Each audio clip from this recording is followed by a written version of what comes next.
Memorial Day is a time for honoring the brave souls who sacrificed their lives for our freedom. But behind the solemn ceremonies and flag-waving patriotism lie chilling tales that will make your blood run cold. Let's the stories begin. Memorial Day in Maysville was always a grand affair. This small town, nestled in the heart of America, came alive with parades, picnics, and patriotism. Every year, the townsfolk gathered at the local cemetery, where the mayor gave a heartfelt speech, children placed flowers on veterans' graves, and the local high school band played the national anthem. This year was no different, except for the unsettling feeling that loomed over the town like a dark cloud. The sun was setting as families prepared for the evening's fireworks display. Martha, a local historian, walked through the cemetery, paying her respects. She had always felt a deep connection to the past, and Memorial Day was her favorite holiday. But as she laid a wreath on the grave of a Civil War soldier, she felt a shiver run down her spine. The air grew cold, and she could swear she heard faint whispers. Shaking off the eerie feeling, she hurried back to join the festivities. The legend of the ghost of Sergeant Miles had been told in Maysville for generations. Sergeant Nathaniel Miles, a decorated soldier from the Civil War, was said to haunt the town every Memorial Day. According to the legend, Sergeant Miles had been wronged by his comrades and met a gruesome end. His restless spirit was believed to wander the cemetery, seeking revenge on the descendants of those who betrayed him. Most people dismissed the story as a mere folktale, but some swore they had seen the ghostly figure of a soldier roaming the cemetery at night. Martha had always been intrigued by the legend and had spent countless hours researching Sergeant Miles' life and mysterious death. Her findings were inconclusive, but she remained convinced there was some truth to the tale. As darkness fell, Martha returned home and decided to delve deeper into her research. She retrieved an old, leather-bound journal from her bookshelf. The journal belonged to her great-great-grandfather, Thomas, who had served alongside Sergeant Miles. She had read it many times, but tonight she hoped to find something she might have missed before. By candlelight, Martha flipped through the yellowed pages. Her heart raced as she stumbled upon an entry she had never noticed before. It detailed a secret meeting between Sergeant Miles and a group of soldiers who had plotted against him. According to the journal, they had framed Miles for treason, leading to his brutal execution. Martha's hands trembled as she read the final words of the entry. "May God forgive us for what we've done. Sergeant Miles' spirit will never rest until justice is served." That night, Martha couldn't sleep. Her mind was consumed by the journal's revelation. She decided to visit the cemetery once more, hoping to find some peace. As she walked through the moonlit graves, the air grew colder, and a thick fog began to roll in. Suddenly, she heard footsteps behind her. Turning around, she saw the faint outline of a soldier in a Civil War uniform. Her heart pounded as the figure drew closer. It was Sergeant Miles, his eyes filled with sorrow and rage. "Why have you disturbed my rest?" he asked in a hollow voice. Martha, terrified but determined, replied, "I know the truth, Sergeant Miles. You were wronged, and your spirit deserves peace. How can I help you find it?" The ghostly figure seemed to soften at her words. "Justice must be served," he said. "Those who betrayed me must be exposed. Only then can I rest." Martha knew what she had to do. The next day, she visited the town's archives, hoping to find more evidence of the conspiracy against Sergeant Miles. She spent hours combing through old documents, letters, and military records. Finally, she found a series of correspondences that confirmed her great-great-grandfather's account. Armed with this new evidence, Martha presented her findings to the town council. Many were skeptical, but the mayor, a descendant of one of the conspirators, took her seriously. He knew that the legend of Sergeant Miles had haunted his family for generations. "We must right this wrong," the mayor said solemnly. Our ancestors' sins have cast a shadow over this town for too long. The town council agreed to hold a special ceremony at the cemetery to honor Sergeant Miles and acknowledge the truth of his wrongful death. Word spread quickly, and on Memorial Day, the cemetery was filled with townsfolk eager to witness the event. As the sun set, the mayor stepped forward and addressed the crowd. Today, we gather not only to honor our fallen heroes, but to seek justice for one who was wronged. Sergeant Nathaniel Miles, we acknowledge your unjust death and beg for your forgiveness. Martha stepped forward and read from her great-great-grandfather's journal, recounting the betrayal and framing of Sergeant Miles.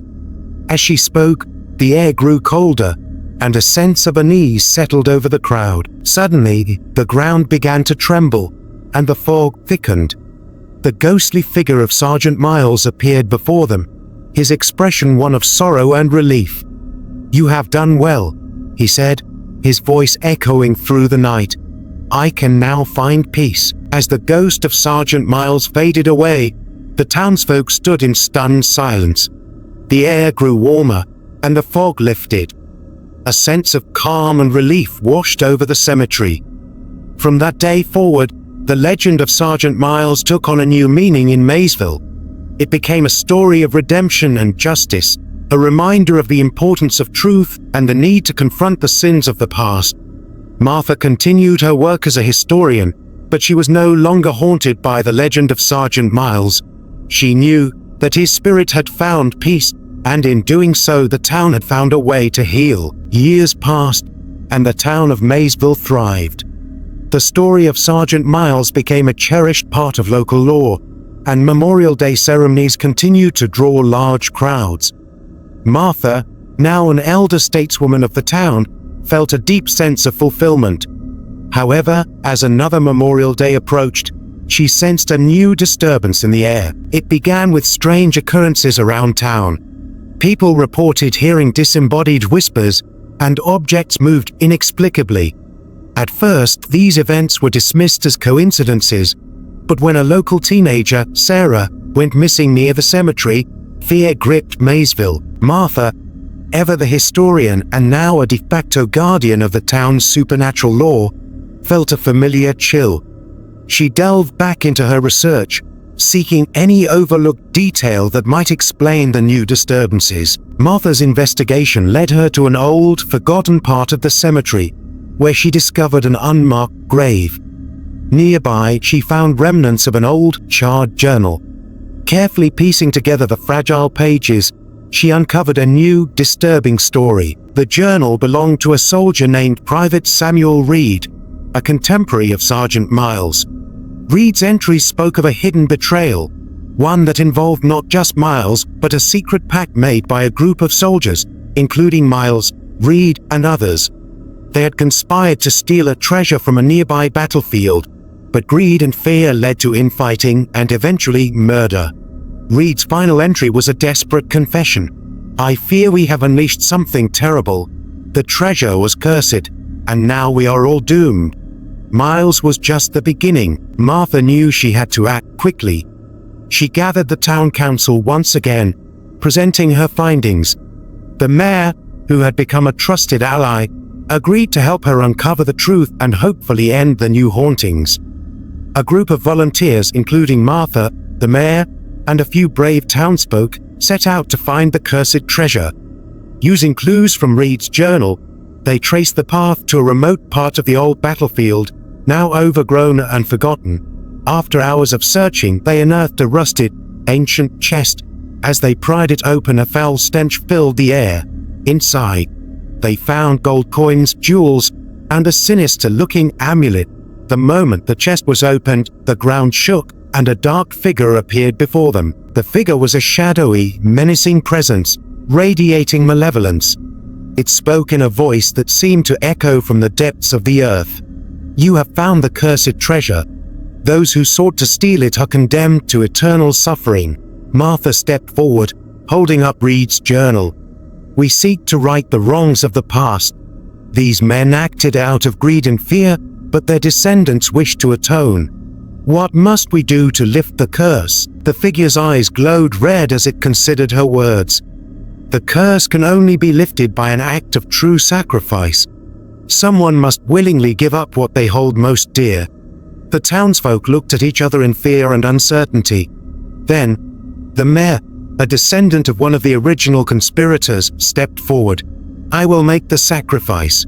My family has been tainted by this curse for generations. It's time to end it." With a heavy heart, the mayor took the amulet from the chest and placed it around his neck. Instantly, the dark figure seemed to grow weaker, its form flickering. The ground stopped shaking, and the air cleared. The figure spoke one last time, its voice now filled with a strange mix of relief and sorrow. "The curse is lifted. The spirits of the wronged can now rest. Thank you." As the figure vanished, the mayor collapsed, the amulet glowing brightly before disintegrating into dust. The townsfolk rushed to his side, but it was too late. He had given his life to save the town. In the days that followed, the disturbances ceased. Sarah was found, disoriented but unharmed, near the edge of the cemetery. The town mourned the loss of their brave mayor, but they also felt a profound sense of relief and gratitude. Martha ensured that the story of the cursed treasure and the mayor's sacrifice was recorded for future generations. Memorial Day took on an even deeper meaning in Maysville, becoming a day of remembrance, reflection, and gratitude for those who had righted the wrongs of the past. As Martha stood at the cemetery on the next Memorial Day, she felt a deep sense of peace. The ghosts of the past had been laid to rest, and the town could finally move forward, united by their shared history and the sacrifices made to protect their future. The legend of Sergeant Miles and the cursed treasure would live on, not as a tale of horror, but as a testament to the power of truth, justice, and the enduring human spirit. Lena Morgan hadn't been back to her hometown of Brookville in over a decade. She left right after high school, seeking a life far removed from the small town's suffocating familiarity. But this year, something compelled her to return for Memorial Day. It was an eerie feeling, an inexplicable pull, like a whisper from the past that she couldn't ignore. Brookville was as picturesque as ever, with its tree-lined streets and charming old houses. The annual Memorial Day parade was in full swing, the smell of barbecues wafting through the air. But beneath the festive surface, Lena felt an undercurrent of unease. The closer she got to the town square, the stronger it grew. She arrived at the cemetery where the town's Memorial Day ceremony was held. As she walked among the rows of graves, she felt a chill run down her spine. It was as if the dead were trying to tell her something, to draw her attention to a long-forgotten secret. Lena had barely stepped onto the cemetery grounds when she saw a familiar face. Mrs. Green, the town librarian and a woman Lena had always felt a kinship with, was tending to a grave. Mrs. Green looked up, her eyes widening in surprise. "Lena, it's been so long. What brings you back?" she asked, her voice warm but tinged with an unspoken worry. "I don't know, Mrs. Green.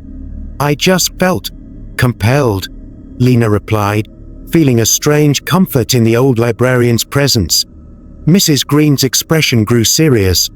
"There are some things you should know, Lena, about the past, about why you left." Lena's heart skipped a beat. "What do you mean?" Mrs. Green glanced around, making sure no one was listening.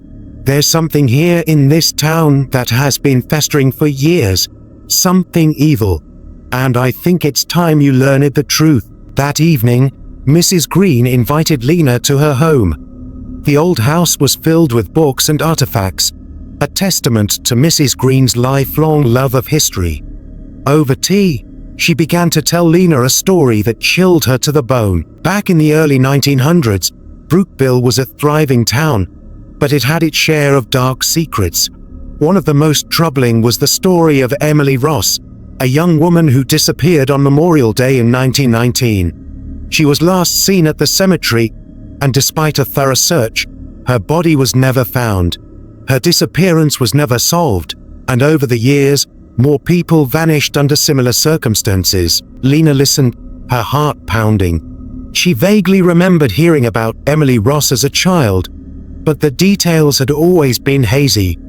Some people believed it was the work of a serial killer, Mrs. Green continued, but others spoke of a curse. They said that the cemetery was haunted by the restless spirits of those who had been wronged. Every Memorial Day, they would seek vengeance. Lena shivered. But what does this have to do with me? Mrs. Green sighed. Your great-grandfather was the sheriff at the time. He led the investigation into Emily's disappearance, but there were rumors that he knew more than he let on. Some say he was involved in a cover-up. Over the next few days, Lena couldn't shake the feeling that she was being watched. She began to have vivid nightmares about the cemetery, seeing shadowy figures and hearing whispers calling her name. Determined to uncover the truth, she delved into the town's archives, poring over old newspapers and police reports. She discovered that her great-grandfather, Sheriff William Morgan, had indeed led the investigation into Emily Ross's disappearance. But there were inconsistencies in his reports, and several witnesses had mysteriously retracted their statements. Lena also found references to a secret society called the Order of the Crimson Dawn, which seemed to be connected to the disappearances. As she dug deeper, Lena found herself drawn to the old abandoned church on the outskirts of town. It was a place she had always avoided as a child, sensing something sinister about it. One evening, she decided to investigate. The church was eerily silent as Lena pushed open the heavy wooden door. Dust motes danced in the fading sunlight that streamed through the broken stained glass windows. The air was thick with the scent of decay and something darker. Lena's footsteps echoed as she walked down the aisle, her flashlight casting long shadows on the walls. She felt a growing sense of dread, but also a strange compulsion to continue. At the back of the church, she found a trapdoor hidden beneath an old rug. With trembling hands, she pried it open and descended into the darkness below. The basement was a labyrinth of tunnels and rooms, some filled with old, rusted tools and strange symbols painted on the walls. In the deepest chamber, she found an altar, stained with what looked like dried blood. There were old books and parchments scattered around, filled with writings about rituals and sacrifices. As she examined the books, she heard a noise behind her. Spinning around, she came face to face with Mrs. Green. "Lena, you shouldn't be here," Mrs. Green said, her voice trembling. "Why? What is this place?" Lena demanded. Mrs. Green sighed, her shoulders sagging. "This is where the Order of the Crimson Dawn conducted their rituals. They believed that by sacrificing innocent lives, they could gain power and immortality. Emily Ross was one of their victims." Lena felt a wave of nausea. "And my great-grandfather? Was he involved?" Mrs. Green nodded sadly. "He was a member of the Order. He helped cover up their crimes to protect his own interests. But some of the spirits of their victims have never found peace. They haunt the cemetery, seeking justice." Lena's mind raced. "What can I do? How can I help them find peace?" Mrs. Green placed a hand on Lena's shoulder. "There is a way, but it will require great courage and sacrifice." Mrs. Green explained that to appease the spirits and break the curse, they would need to perform a ritual at the cemetery at midnight on Memorial Day. They needed to recite an incantation from one of the old books and offer a personal item of significant emotional value. Memorial Day arrived, and Lena prepared for the ritual. She chose to bring an old locket that had belonged to her great-grandmother, a symbol of her family's past. As midnight approached, she met Mrs. Green at the cemetery. The air was thick with tension as they set up the altar near Emily Ross's grave. They lit candles and placed the book in the center. As Mrs. Green began to chant the incantation, Lena felt the temperature drop. A dense fog rolled in, and the whispers grew louder. Suddenly, shadowy figures began to emerge from the fog. Lena recognized them from her nightmares. They were the spirits of the victims, their faces twisted in pain and anger. As the spirits drew closer, Lena felt a surge of fear but also determination. She stepped forward, holding the locket high. "I am Lena Morgan, descendant of Sheriff William Morgan.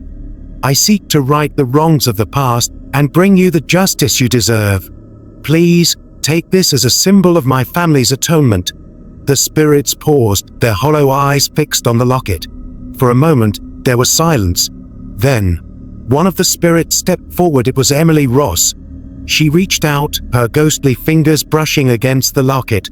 Lena felt a jolt of energy pass through her, and the air seemed to vibrate with a strange, ethereal light. Emily's expression softened, and she spoke in a voice that was barely more than a whisper. "Thank you, Lena. You have done what your ancestors could not. We can finally rest." With that, the spirits began to fade, their forms dissolving into the mist. The fog lifted, and the temperature returned to normal. Lena and Mrs. Green stood in stunned silence, the weight of the moment sinking in. The next morning, the town awoke to a new sense of peace. The disturbances that had plagued Brookville for generations were gone, and the air felt lighter, as if a great burden had been lifted. Lena stayed in Brookville for a few more days, helping to clean up the cemetery and ensuring that the story of Emily Ross and the other victims was preserved.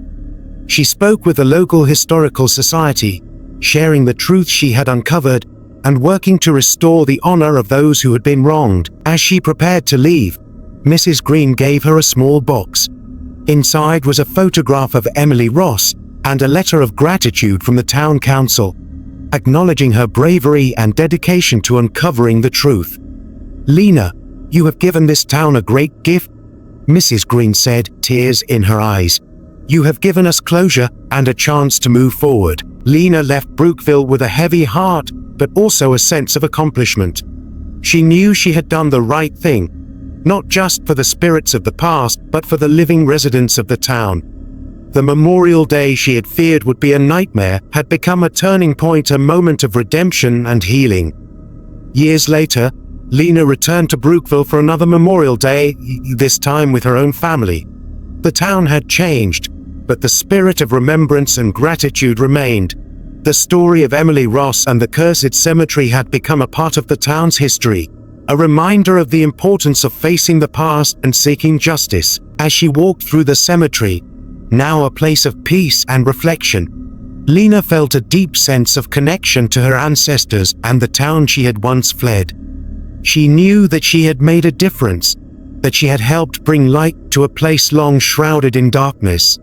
And every Memorial Day, as the sun set and the town gathered to honor their fallen heroes, Lena would remember the ghosts of Brookville and the sacrifices made to ensure they could finally rest in peace.